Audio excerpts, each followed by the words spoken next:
After knowing the rules of past and present, in this video we will see the rules of future tense. First rule है simple future या indefinite future का।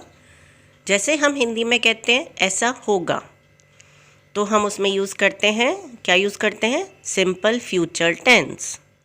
अब इसका rule क्या है?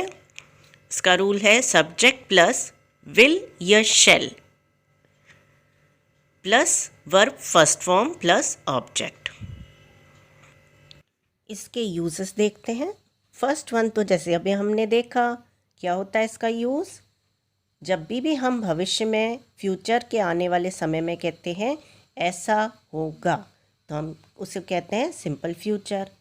For example, he will help you, she will go to school tomorrow.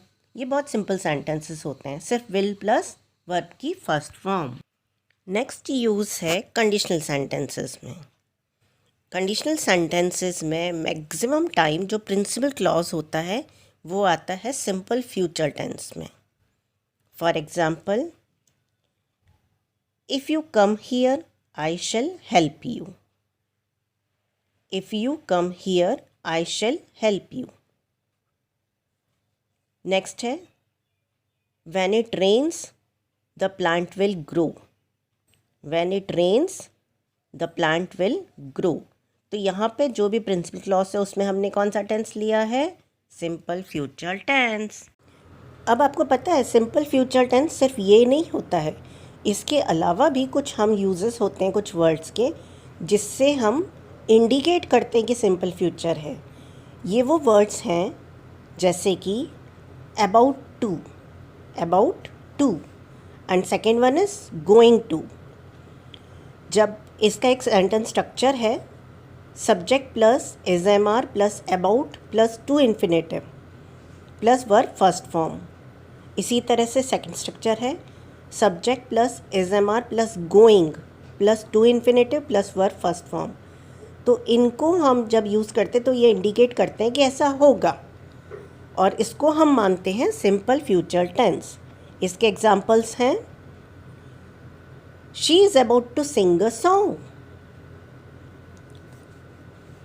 इसी तरह से गोइंग टू का है I am going to write a book. अब आपको इनका यूज़ आ गया होगा अबाउट टू और गोइंग टू। ये होने वाले भविष्य में जो काम हो रहा है उसके बारे में इंडिकेट करते हैं। अब नेक्स्ट हमारा रूल है future continuous tense. Future continuous मतलब हो रहा होगा। इसका स्ट्रक्चर है subject plus will shall plus be plus verb first form plus ING और प्लस ऑब्जेक्ट। जब भी हम हिंदी में कहते हैं कि ऐसा काम हो रहा होगा, अब इसमें ध्यान रखिएगा कि ये जो इसका यूज़ होता है ये काम कुछ टाइम के लिए ज़रूर कंटिन्यू रहे, जारी रहे, तो हम यूज़ करते हैं future continuous tense. For example, he will be playing cricket tomorrow morning. At this time tomorrow I shall be watching a film. Future continuous का एक और यूज़ है जिसमें कि हम फ्यूचर के कंफर्म प्रोग्राम जो कि सर्टेन है, बिल्कुल होने वाला, जिसे हम प्लानिंग से कर रहे हैं, उसे भी इंडिकेट करने के लिए फ्यूचर कंटिन्यूस टेंस यूज़ करते हैं।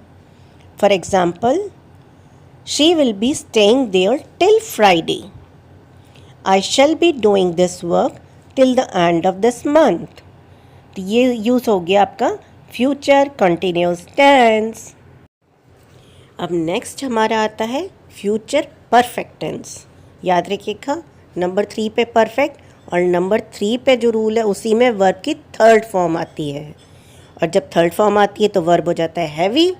फिर उसकी हेल्प के लिए आते हैं कौन से हेल्पिंग वर्ब? हैव। तो इसका रूल है subject plus will shall plus have plus V3 plus object. ध्यान रखिएगा जब भी हम हिंदी में कहते हैं हो चुका होगा, हो चुका होगा, तो हम यूज़ करते हैं फ्यूचर परफेक्ट टेंस। अब इसके एग्जाम्पल है she will have come back home by evening. He will have finished his work before Monday. अगर हम फ्यूचर में दो एक्शन की बात करते हैं ए एंड बी, तो हम जो पहले एक्शन हुआ है ए उसमें यूज़ करते हैं फ्यूचर परफेक्ट टेंस, और जो दूसरा काम हुआ है बाद में हुआ है उसमें हम यूज़ करते हैं सिंपल प्रेजेंट टेंस। जैसे इसके कुछ एग्जाम्पल हैं, I shall have finished my work before you come. Before यहाँ बता रहा है कि तुम्हारे आने से पहले मेरा काम हो चुका होगा।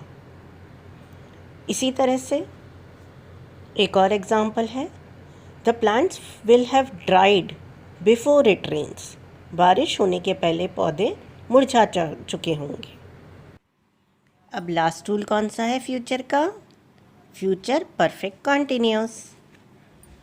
अगेन, हो रहा होगा but with the mention of time. Rule क्या है? Subject plus will shall plus have been plus V1 ING plus object. Future perfect continuous का यूज़ ऐसे एक्शन को एक्सप्रेस करने के लिए होता है जो कि भविष्य में किसी निश्चित पर्टिकुलर टाइम तक कंटिन्यू रहेंगे, यानी कि जारी रहेंगे। इसके कुछ एग्जाम्पल्स हैं, she will have been singing from morning, he will have been playing tennis for 2 days, by the end of this month I shall have been teaching here for 5 years। तो ये रूल्स थे future tense के। Let's have a short revision, क्योंकि revision से आपको rules अच्छे से याद रहेंगे। फर्स्ट है simple future, will shall plus first form of the verb V1। फिर है future continuous, will shall plus be plus V1 ING, हो रहा होगा। फिर है future perfect, will shall plus have plus V3 third form of the verb. और last है आपका future perfect continuous, will shall plus have been plus verb first form ING plus time, हो रहा होगा। ग्रामर के और टॉपिक्स को जानने के लिए जुड़े रहें और चैनल को लाइक, शेयर एंड सब्सक्राइब ज़रूर करें। Wish you good luck.